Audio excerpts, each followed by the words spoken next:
dear viewers, this is me SM Tayantas Penjimu. Today I will explain about have to and has to. তো সুপ্রিয় শিক্ষার্থী বন্ধুরা, আজকের topic হচ্ছে has to এবং and has to. তো সুপ্রিয় শিক্ষার্থী বন্ধুরা, যদি তোমরা এই ক্লাসটি শুরু থেকে শেষ পর্যন্ত দেখো, আশা করি have to এবং has to সম্পর্কে কোনো কনফিউশন থাকবে না ইনশাআল্লাহ। তোমরা ক্লাসটি শুরু থেকে শেষ পর্যন্ত দেখো, ইনশাআল্লাহ অনেক কিছু শিখতে পারবে।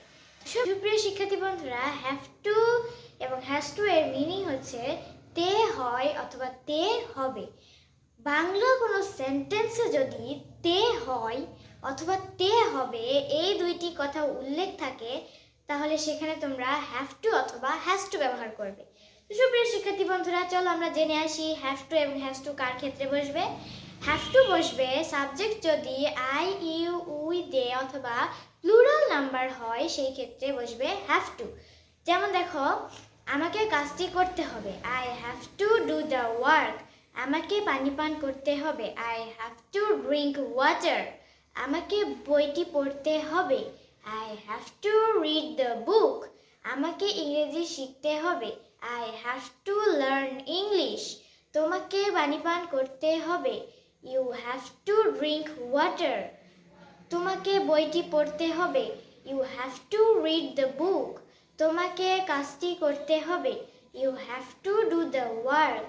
তোমাকে স্কুলে যেতে হবে, you have to go to school. আমাদেরকে কাজটি করতে হবে, we have to do the work.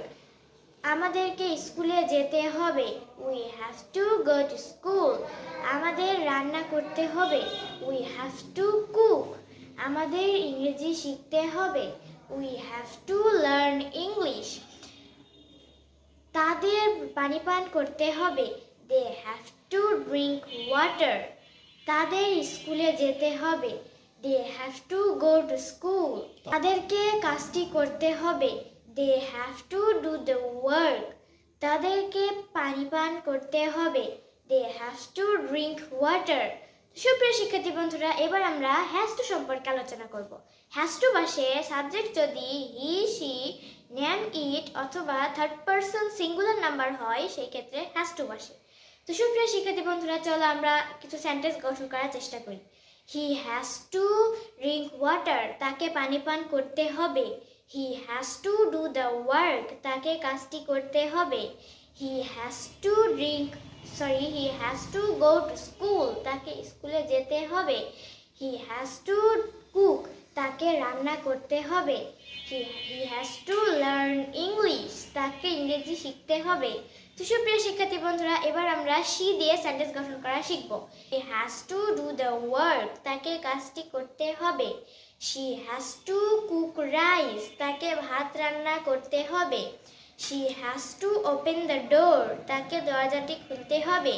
She has to go to school. তাকে স্কুলে যেতে হবে। My sister has to do the work. আমার বোনকে কাজটি করতে হবে। My sister has to go to school. আমার বোনকে স্কুলে যেতে হবে। My sister has to learn English. আমার বোনকে ইংরেজি শিখতে হবে। My sister open the door. আমার বোনকে দরজাটি খুলতে হবে। My mother has to drink water. আমার মাকে পানি পান করতে হবে। My father has to do the work. আমার বাবাকে কাজটি করতে হবে। My father has to drink water. আমার বাবাকে পানি পান করতে হবে। তো সুপ্রিয় শিক্ষার্থী বন্ধুরা, এভাবে তোমরাও বাসায় প্র্যাকটিস করবে। আশা করি এই ক্লাসটি দেখার পর তোমাদের হ্যাভ টু এবং হ্যাজ টু সম্পর্কে কোনো কনফিউশন থাকবে না। সুপ্রিয় শিক্ষার্থী বন্ধুরা, এভাবেও তোমরা বাসায় প্র্যাকটিস করবে, ইনশাল্লাহ তোমরাও পারবে। পরবর্তী ক্লাসটি দেখার জন্য আমন্ত্রণ রইল। সবাইকে ওয়েলকাম করছি। আশা করছি সবাই ভালো থাকবে, সুস্থ থাকবে। আল্লাহ হাফেজ।